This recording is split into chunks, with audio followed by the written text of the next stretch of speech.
Pendant longtemps, j'ai cru que plus je travaillais, plus je pouvais espérer atteindre des résultats de dingue. J'ai très vite expérimenté les limites de cette croyance incomplète. Je me souviens de mon épreuve de maths au bac, j'avais tellement révisé que le jour de l'épreuve, j'ai sous-performé parce que j'en avais trop fait avant l'épreuve, j'avais trop travaillé, c'était devenu contre-productif.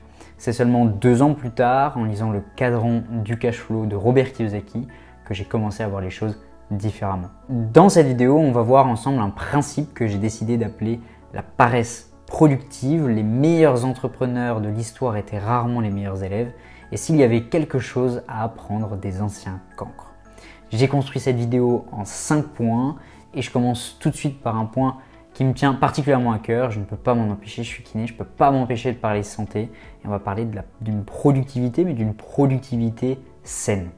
Plus on fait, plus on s'épuise, moins on est productif. Plus on veut faire, plus il faut se reposer, prendre soin de sa tête, prendre soin de son corps, aussi contre-intuitif que cela puisse paraître. L'objectif, c'est de concentrer ton temps, ton énergie, ton argent sur les actions qui comptent, celles qui font une réelle différence, et d'utiliser le reste de ton temps pour te reposer. Je fais une petite parenthèse, il est important de différencier la fatigue physique de la fatigue mentale. Dans les deux cas, on n'aura pas les mêmes besoins.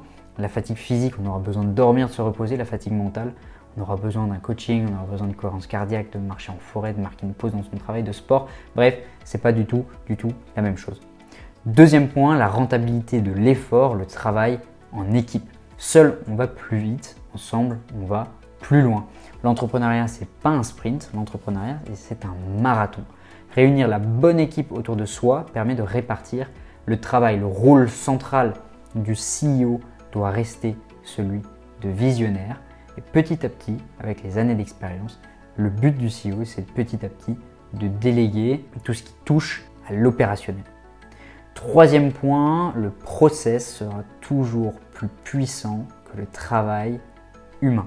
La mise en place d'un process, la mise en place d'une automatisation sera toujours plus puissante que ton travail. Je te donne un exemple très simple. Envoyer une fois un mail à 1000 personnes à travers ta newsletter est beaucoup plus simple que d'envoyer 1000 fois un mail à ces mêmes 1000 personnes. Je me souviens que quand on vendait des sites internet avec mon frère, j'avais la fâcheuse tendance à toujours écrire un message personnalisé quand je n'avais pas réussi à joindre les clients par téléphone. Puis j'ai commencé à processiser, à créer un template de messages que je copiais-collais. Et à la fin, on a organisé un webinaire. On avait au fur et à mesure récupéré l'ensemble des numéros de téléphone des clients dans un tableau. Et on a fini par envoyer un message à tous nos clients pour les inviter.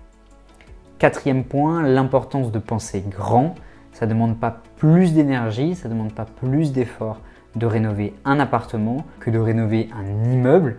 C'est plus ou moins la même charge mentale et ça demande quasiment le même temps. Et aussi, ce que les gens ne voient pas, c'est que c'est moins risqué d'investir dans un immeuble que d'investir dans un seul et unique appartement. Mais ça, on aura l'occasion d'en rediscuter. À ce sujet, je ne peux que te conseiller le livre de Grant Cardone, The 10X Rule. L'idée, c'est vraiment de rêver grand, rêver 10 fois plus grand que ce qu'on rêvait au départ, puis de redécouper en plus petits objectifs. Cinquième et dernier point, le principe des intérêts composés. On retrouve une forme de paresse productive dans la bourse. Si aujourd'hui, à 22 ans, j'investis 30 000 € en bourse avec un rendement moyen estimé à 8% par an, à 46 ans, grâce au principe des intérêts composés, mes 30 000 € seront devenus 190 000 € et ce, sans aucun effort. Si je veux sortir cet argent que j'ai placé à l'intérieur d'un PEA, je paie seulement les prélèvements sociaux sur la plus-value, soit 17,2%, et je peux réellement récupérer 157 000 €, 157 320 €. J'aurais fait x5 ma somme de départ.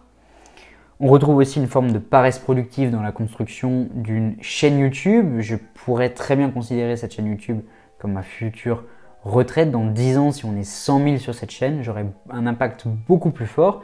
Une vidéo qui touche aujourd'hui 60 personnes, on touchera demain 15, 20, 50 000. C'est la même quantité de travail, mais pas du tout le même résultat. C'est le même input, mais pas du tout le même output.